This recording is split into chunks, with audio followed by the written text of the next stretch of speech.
આજે પોષ વદ 12 છે, બુધવાર છે, 7/2/2024નું વર્ષ. પૂર્ણસ્વામી એક ભક્તની તો વાત જ નથી કરી. એને કીધું ભગવાનના ભક્ત બે છે, તેમાં એક તો ભગવાનનો નિશ્ચય યથાર્થપણે છે, પણ દેહાત્મ બુદ્ધિ તો વર્તે છે. દેહ ભાવ શરીરમાં ટળતો નથી. આપણે જેવા બધા, આપણે ક્યાં દેહ ભાવ ટળે છે? દેહ ભાવ વગરના તો સંતદાસજી જેવા હોય, સતાનંદ સ્વામી જેવા, કે કંઈ ખાય તો ખાઈ લે 2 દિવસનું, ના ખાય તો કંઈ નહીં 5 દિવસના ઉપવાસ કરી નાખે. આપણે તો દેહ ભાવમાંથી છૂટા થઈ શકતા નથી. એટલે એની તો અહીંયા ચર્ચા મહારાજે કરી જ નથી. પણ મહારાજ કહે છે 3 શરીર, સ્થૂળ સૂક્ષ્મ ને કારણ, જાગ્રત 3 અવસ્થા, જાગ્રત સ્વપ્ન અને સુષુપ્તિ, એનાથી જે પર વર્તે છે એની ચર્ચા કઈ છે અહીંયા કને. એની શું ગતિ થાય છે તેના માટે ભગવાને કાલના પ્રસંગે કહ્યું. એવી એની સ્થિતિ થાય છે કે 3 અવસ્થા અને 3 શરીર. આ સ્થૂળ શરીર, સૂક્ષ્મ શરીર, સ્વપ્નાવસ્થા અથવા આંખ બંધ કરીને દુનિયા જોઈએ તે, અને ત્રીજું જે સ્થૂળ સૂક્ષ્મ અને કારણ શરીર, એ તો બધા ઘસઘસાટ ઊંઘતા હોય ત્યારે કારણ શરીરમાં 3 શરીર છે. આ 3 શરીરમાંથી અલિપ્ત થઈ જાય, એને કોઈના ભાવ ન રહે. પછી જાગ્રત, સ્વપ્ન અને સુષુપ્તિ 3 અવસ્થા છે. આ જાગ્રત છે, સ્વપ્ન અવસ્થા છે અને સુષુપ્તિ અવસ્થા 3. આ સ્થૂળ સૂક્ષ્મ અને કારણ 3 શરીર છે. એનાથી જે પર જે વર્તવું તે જ ભગવાનનો ભક્ત છે. સ્થિતિવાળો હોય એવી રીતની સ્થિતિ જ્યાં સુધી નથી થઈ. એને કીધું કે અતિશય, એને શું કીધું? પ્રકાશની વિશે. એ જે 3 અવસ્થાથી શરીરથી પોતાના સ્વરૂપને અતિશય પ્રકાશમાન ભાસે છે. થાય છે શું? તો કે એ પોતાના સ્વરૂપને વિશે ભગવાનની મૂર્તિને ધારીને ભગવાનનું ભજન કરે છે. પછી 3 અવસ્થાથી તે 3 શરીરથી પર પોતાનું સ્વરૂપ તેને અતિશય પ્રકાશમાન ભાળે છે. પ્રકાશને વિશે ભગવાનની મૂર્તિ જેવી પ્રગટ પ્રમાણ છે તેને દેખે છે. અતિશય પ્રકાશ યુગ ભાષે એવી સ્થિતિવાળો હોય. કયો?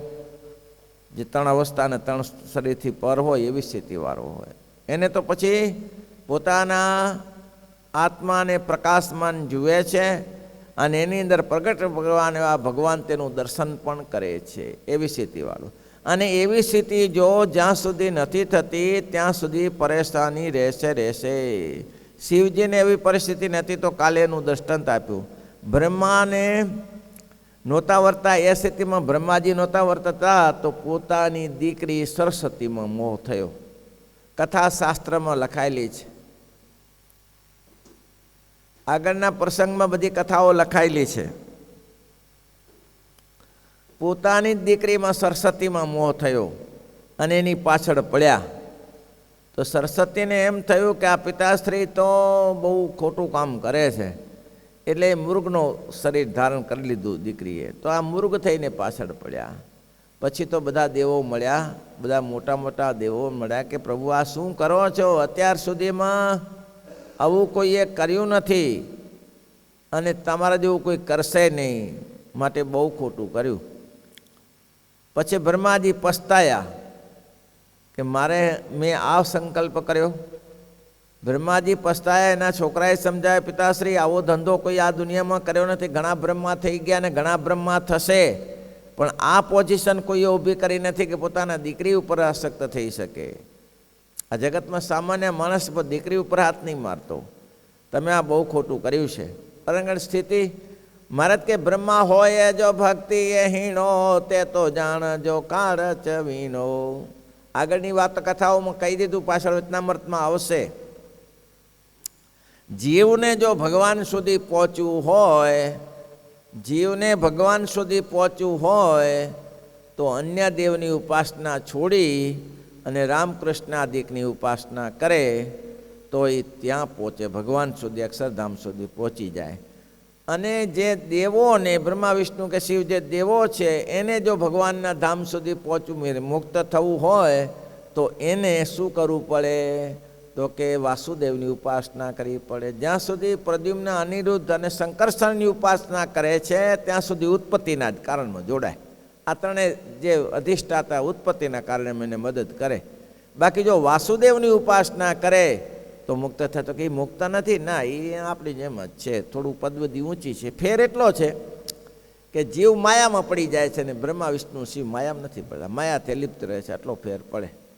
બાકી અહીંયા કહ્યું કે જેને જેને આવી તકલીફો થઈ તેની વાત લખાયેલી છે બધી શાસ્ત્રમાં. પછી ત્રીજું દ્રષ્ટાંત, નારદજી જો એવી સ્થિતિમાં નહોતા વર્તતા તો શું થયું? વિશ્વ મોહિની સાથે ભાઈને ઉપડ્યા. આમાં એવું છે, બહુ લફમાં ના પડાય.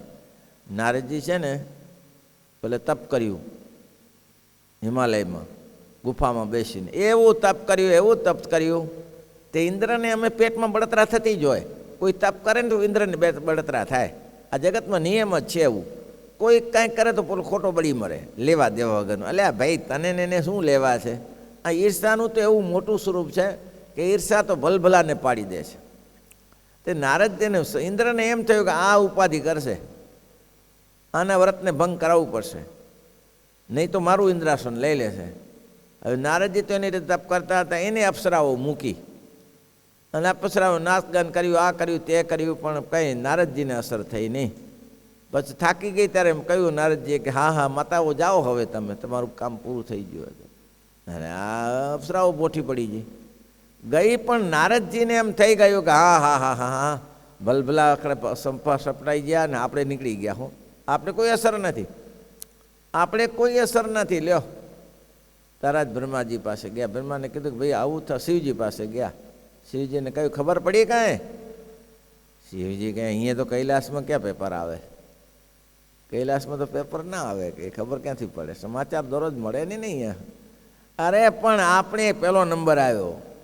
શેનો? તો કે વિજેતા થઈ ગયા. અપ્સરાઓ ઇન્દ્રે મૂકી, કોઈ અસર નથી. થોડી તકલીફ તમારે થઈ તેની.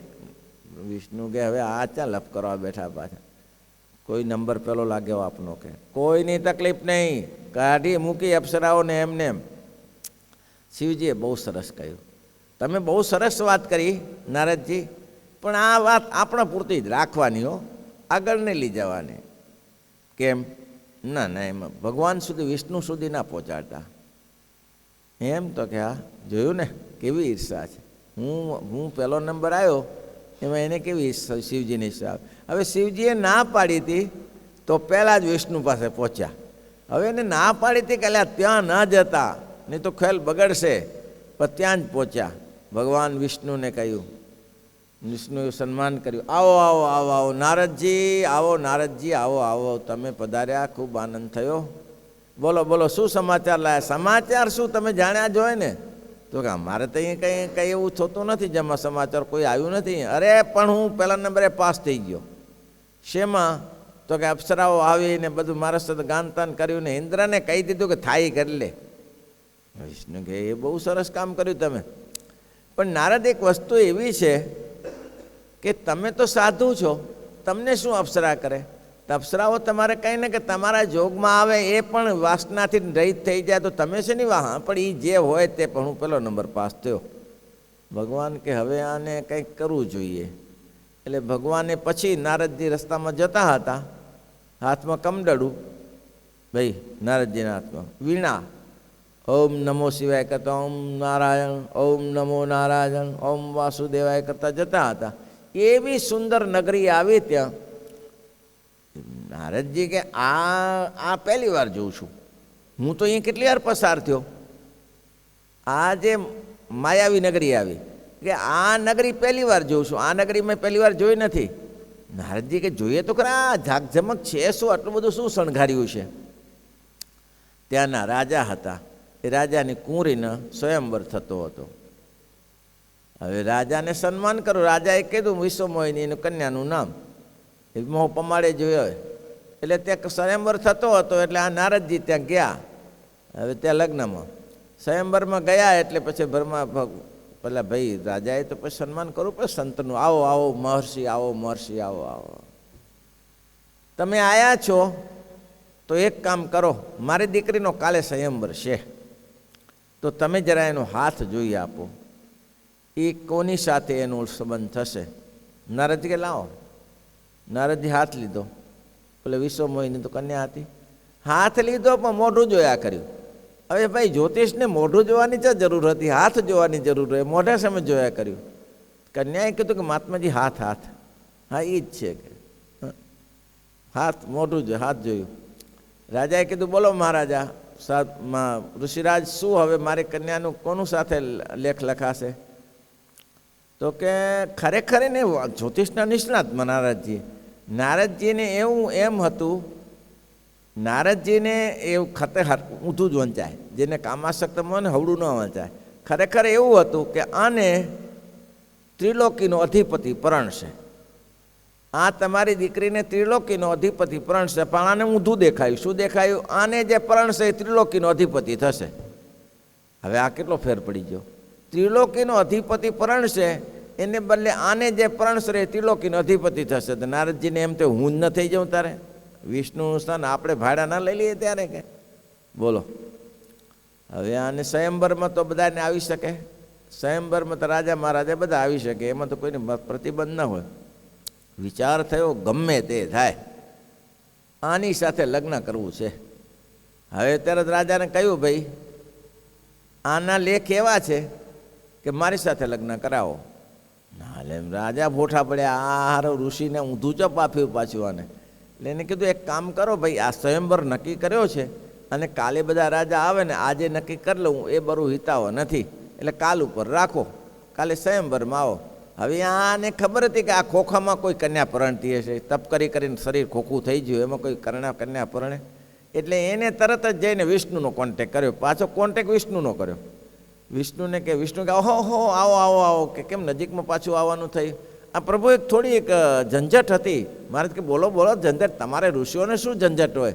ઝંઝટમાં એવું હતું કે થોડા આમ લગ્ન કરવાની છે. લગ્ન તમે નારદ, તમે લગ્ન, હા એમાં એવું, પણ તમે તો તપસ્વી છો, હવે ઘણા દિવસ તપ કર્યું, હવે એમ છું થોડા દિવસ આમાં જઈએ એમ.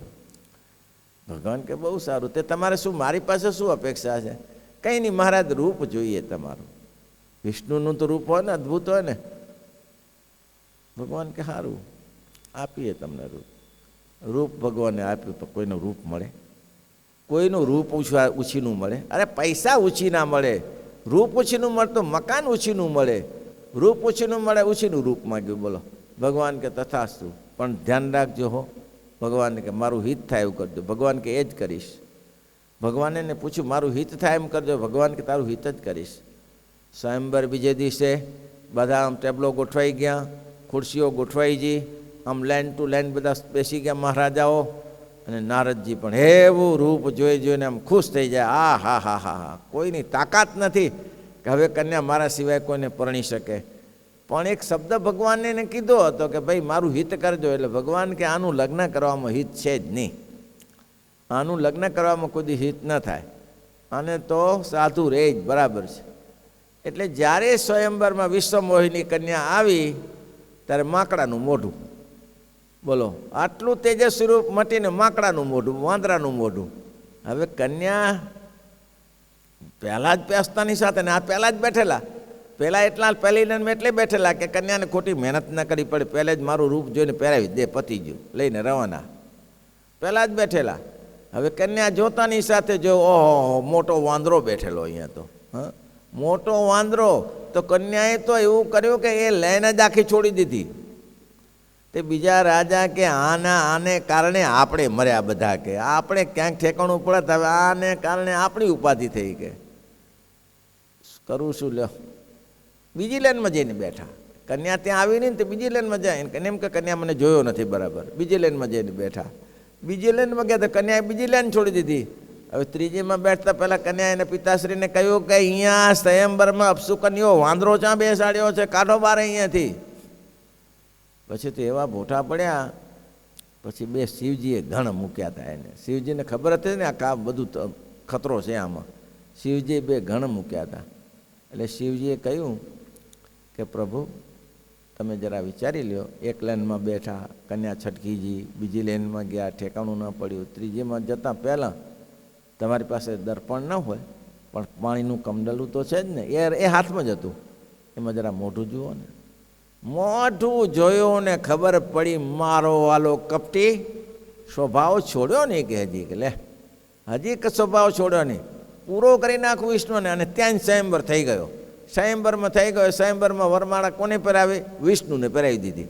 મારા વાલે, આની પાસે સરસ્વતી પડી હતી, એક પડી હતી ને બીજી પાછી લ્યો. લક્ષ્મીજી છે તો ખરી એની જોડે, આ બીજી પાછો લઈને એ કેમ મને ના આપી યાર? એવો ખીજાયા, એવા નારદજી ખીજાયા. અને ખીજાતા ખીજાતા રસ્તામાં જતા હાથમાં આવો જોઈએ વિષ્ણુ. અને ભગવાનને તો નાટક કરવું જોઈએ, સામે જ મળે. એ નારાજ તો કે હા ખાલી છે, પાછળ બેસવું છે. ભગવાને કીધું રથ પાછળ ખાલી છે. શું ખાલી છે?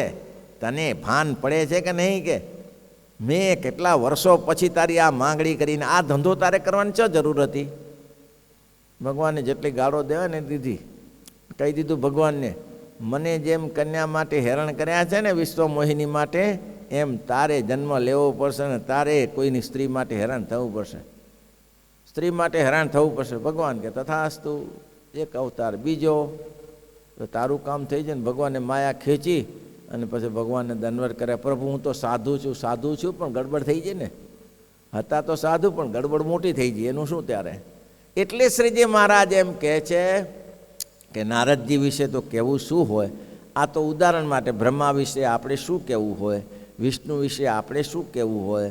પણ મહારાજ કે શિવજી વિશે આપણે શું કહેવાનું હોય? તો મહાદેવ છે એને વિશે હોય નહીં. પણ આ શ્રીમદ ભાગવત ઇત્યાદિકમાં કથાઓ લખી છે કે આવી તકલીફો થઈ કેમ? થોડ સૂક્ષ્મને કારણ, જાગ્રત સપનાને સુષુપ્તિ, એ ત્રણ અવસ્થામાં રહ્યા તો આવું થયું. મહારાજ કે એટલું જ નહીં, ઇન્દ્ર ચંદ્ર આ બધાય પરેશાન થયા.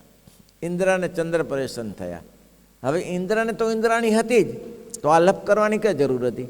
તો ઇન્દ્ર પાછો જગતમાં અપ્સરાઓ જેવી સ્ત્રીઓ હતી. જેમ કે જુનાગઢનો રાજા ફસણો, તેમ હવે આવી અપ્સરાઓ જેવી સ્ત્રી હતી. કોણ? ગૌતમના પત્ની અહલ્યા. બહુ રૂપાળા હતા, બહુ પ્રતિવતાની ટેકવાળા હતા. પણ એવી એનું ઇન્દ્રએ વ્રત ભંગ કરાયું. એનું વ્રત ભંગ કરાયું. શું વ્રતમાં શું કરાયું? રાત્રિના હંમેશને માટે પરશુરામજી 4 વાગે જાગે એટલે કૂકડો બોલે. 4 સાડા 4 કૂકડા પહેલાં બોલતા, એ ટાઈમ એ આપતા, ઘડિયાળ નહોતા ત્યારે.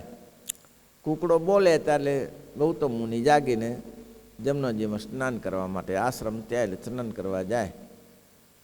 હવે આમને શું થયું? આમને એને સ્ત્રીનું વ્રત ભંગ કરાવવાનું એટલે 1-2 વાગે કૂકડો બોલ્યો. એ કૂકડો તો કુદરતી બોલે નહીં. એ ચંદ્રને કૂકડો કર્યો પાછો કે તું બોલજે.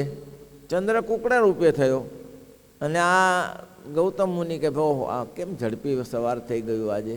કૂકડો બોલ્યો, ટાઈમ થઈ ગયો, બીજું તો કંઈ ઘડિયાળ તો હોય નહીં. ગૌતમ મુનિ સ્નાન કરવા ગયા અને પાછળ ગૌતમનું રૂપ લઈને આવ્યો અને અહલ્યાની સાથે ખોટો વ્યવહાર કર્યો. ત્યાં ગયા ત્યારે ખબર પડી કે આ તો હજી સમય થયો નથી. હું કેમ વહેલો? કૂકડો કેમ વહેલો બોલ્યો? અરે કૂકડો એનો બાપ જ હતો, પાછો બીજો કોઈ હતો નહીં, પાછો ચંદ્ર જ હતો. આ તો ગજબ થયો કે કૂકડો કેમ બોલ્યો. કોઈએ કહ્યું કે ભાઈ તમે ઝડપી જાઓ, એ બધું કાવતરું મોટું છે. ત્યાં ગયા તો ઇન્દ્ર હજી તો ઇન્દ્રને એમ કે હજી તો કલાક લાગવાનો ને સ્નાન કરતે. અને ત્યાં તો 10-15 મિનિટમાં પાછા આવ્યા. પાછા આવીને ત્યાં જોયું તો ગૌતમની બધી પ્રક્રિયા, ગૌતમના આશ્રમમાં ઇન્દ્રની પ્રક્રિયા ચાલતી હતી. અને તરત બાર ઇન્દ્રને ખબર પડી, દરવાજો ખટખટ્યો એટલે બારે નીકળ્યો. અને મગજ ગયું ગૌતમ મુનિનું. એ કે અમારા જેવા આશ્રમને છોડતો નથી, મૂર્ખનો સરદાર. અમારા જેવા આશ્રમને છોડતો નથી. અને એવી પાણીની અંજલી લઈને નાખી માથે. મૂર્ખ, જા, જે જોનીમાં આસક્ત થયો એ તારી આખા શરીરમાં જોનીઓ થઈ જાય. એવી રુધિરની ગંધાતો થઈ ગયો ઇન્દ્ર. કોઈને એવું ભાગવું પડ્યું, કોઈ જગ્યાએ રહી ન શક્યો અને અહલ્યાને ખોટી હેરાન કરી. એને સાપ આપ્યો, પથ્થર થઈ ગઈ. આવી કથાઓ શાસ્ત્રમાં લખાયેલી છે. ઇન્દ્રચંદ્રની, બુદ્ધની કથા, બૃહસ્પતિની કથાઓ બધી લખાયેલી છે. કેમ? તો કે એવી સ્થિતિમાં નરતા વર્તા તો આવી સ્થિતિ થઈ. જણે એમ કે છે, આગળ કે છે, અને સ્થિતિ ના પામ્યા હોય તો ભગવાનની વિશે પ્રાકૃત ભાવ પ્રઠાઈ જાય છે. આવી સ્થિતિ ના થઈ હોય તો બીજું પ્રકરણ આવે. એક ગયું. આવી સ્થિતિ ના થઈ હોય તો શું થાય? પોતાને તકલીફો પડે છે. શેમાં તકલીફો પડે છે? કે પોતાના નિત્ય નિયમમાં તકલીફ પડે છે, પોતાના વ્રતમાં ભંગ થાય છે. એક પ્રકરણ. હવે બીજું કહે છે, આવી સ્થિતિ ના થઈ હોય તો બીજી તકલીફ થાય. શું? ભગવાનને વિશે સંદેહ થાય. આ ભગવાન હશે કે નહીં હોય. એનું દ્રષ્ટાંત આપ્યું. પરીક્ષિત રાજાને 7 દિવસમાં શ્રીમદ ભાગવતમાં મૃત્યુ થવું એવું લખ્યું, એવું શાપ મળ્યો હતો સમ્યક ઋષિનો. 7 દિવસમાં મૃત્યુ થાય. હવે 7 દિવસમાં એનું મૃત્યુ થાય. જો આ બધા આગેવાન માણસો છે, આગેવાન છે ને. 7 દિવસ એનું મૃત્યુ થાય. દરરોજ આવતા નથી. આજે કેમ આવ્યા? હા, આવે હું આવું. 7 દિવસમાં એનું મૃત્યુ થાય એવું પરીક્ષિતને હતું. એટલે સુખદેવજી મહારાજની કથા સંભળાવતા હતા. સુખદેવજી મહારાજ તો સુખદેવજી હતા, કથા સંભળાવતા હતા. ત્યાં પ્રસંગ આવ્યો કે ભગવાને ગોપીઓને એમ કહ્યું હતું, ગોપીઓ અને સ્ત્રીઓ અલગ છે, 16,108 અલગ છે. અને જે વૃંદાવનમાં રહેતી હતી બધી ગોપીઓ, એ ગોપીઓના વસ્ત્રહરણ કર્યા. વસ્ત્રહરણ કર્યા પછી ભગવાને ગોપીઓની પાસે ગોપીઓએ કહ્યું કે મહારાજ, અમને આપની સાથે એક રાત્રિનો પસાર થવા માટે અમને સમય આપો.